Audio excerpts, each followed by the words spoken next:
Yo, what's up guys? Nibblite here, back with some more Evertale, and today I'm going to be continuing my character spotlight series with the Dragon Lord of Shadows himself, Diabolos. Now Diabolos is kind of an older character. I think the last time we seen his banner was back in May of last year, so he is due for a new banner. But even though he's an older character, he can be strong on the right team. So let's dive into Diabolos and see what he's got to offer.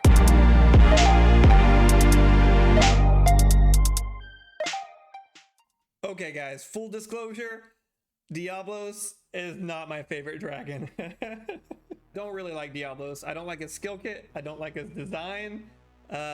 His dragon design looks like it belongs in like a Digimon game or something. So go ahead with the hate comments now, because I know I'm gonna get a lot of hate from that. But it doesn't mean his skill kit's bad. I just don't like it. And the reason why I don't like his skill kit is because he's like half support, half attacker. It's just this weird competing skill kit that can be kind of confusing to figure out what you want to do with him. But that doesn't mean his skill kit's bad. In fact, he can be incredibly powerful in the right team and the right setup. So let's go ahead and dissect his skill kit and see what everything's all about. Unfortunately, I don't have him, so I'm gonna have to rely on the encyclopedia here.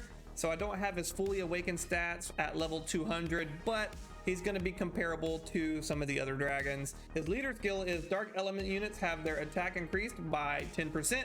And their HP increased by 7%. I like these kind of leader skills, but they always seem to be overshadowed by like the haste type leader skills. Everyone kind of gravitates those because they're just so much stronger, especially in PvP. And in-game is all about PvP. Well, at least, you know, it used to be. Moving on to his active skills, he has attack plus 2 spirit for 130 time units, enrage ally for 70 time units. It costs 1 spirit to use. And what Enrage Ally does, it will increase the attack power by 50% of whoever you use it on.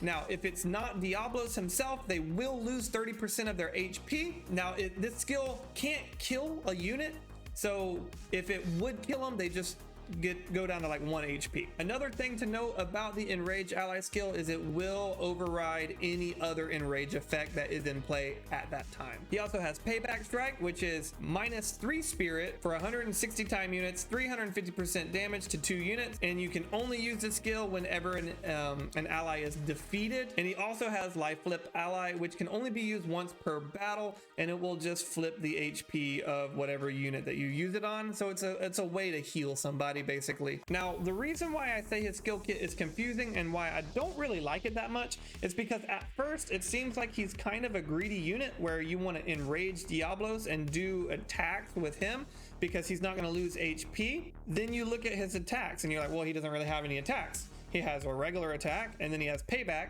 which is kind of hard to set up because that's dependent on you kind of losing a unit, right?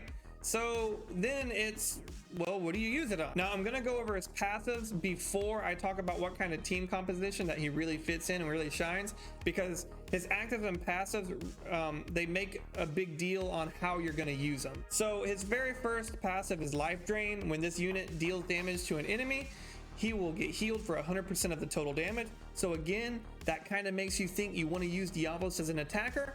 But then he has Rage Revenge, which is whenever this unit is defeated by an enemy, all allies get their attacks increased by 50% until the end of their next turn. And then the rest of his awakened passives really aren't nothing to write home about. Katana Hunter, no one really cares about. Not a whole lot of people use katanas because katanas are very situational weapons. Greatsword Mastery is kind of nice because there's some pretty good great swords out there that he can use.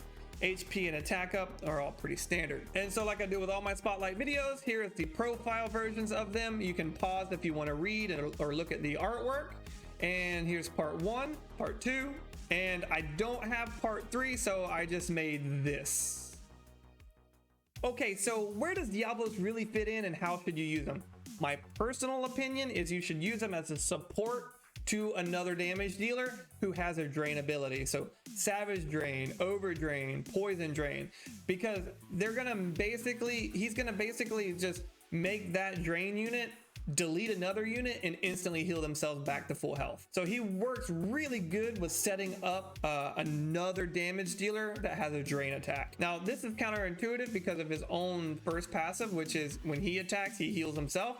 So you could also use him as a standalone damage dealer, but in my opinion, you want to use him as a support unit. Even though he has life drain, I think he's still best used to set up another character. Even if it's not a drain unit, you can use somebody who has a passive healing, like Fire Astrid, for example. You can enrage Fire Astrid, and she can turn around and delete 2 units and heal herself back up for that 30% anyway, because she's going to regenerate it. So in my opinion, he's best used as like a combination character. And if you use him in this way, you can actually inject him into just about any team imaginable, right? Because he's going to just make your damage dealer deal insane amounts of damage. Like they're just gonna delete units. They're not even gonna know what hit them. You're just gonna enrage them and delete it. Just enrage, gone, enrage, gone. But the problem with Diabolos, in my opinion, is he becomes hard to justify putting in a team unless you're building some kind of like meme team, like a dragon team or something like that, or you just specifically like him and want to use him because he is strong. It's that question of why use him instead of another synergizing unit who's just going to make your overall team that much more powerful. Now, overall, with the 2.0 update, it's kind of hard to say where he's going to fit in because there's so many more units being released that can just one kill anyway without an enrage.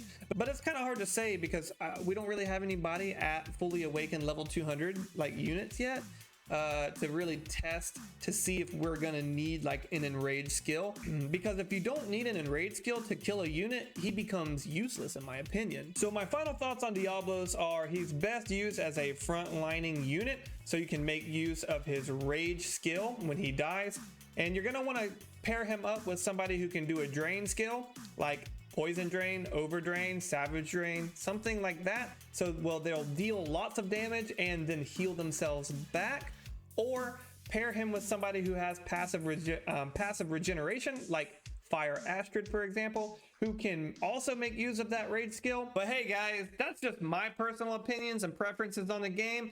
Let me know what you guys think down in the comments down below. If you think I missed something or have any questions or comments, concerns, let me know and I'll be happy to assist you guys in any way that I can. If you like the video, consider subscribing to the channel. And with that guys, I'm out.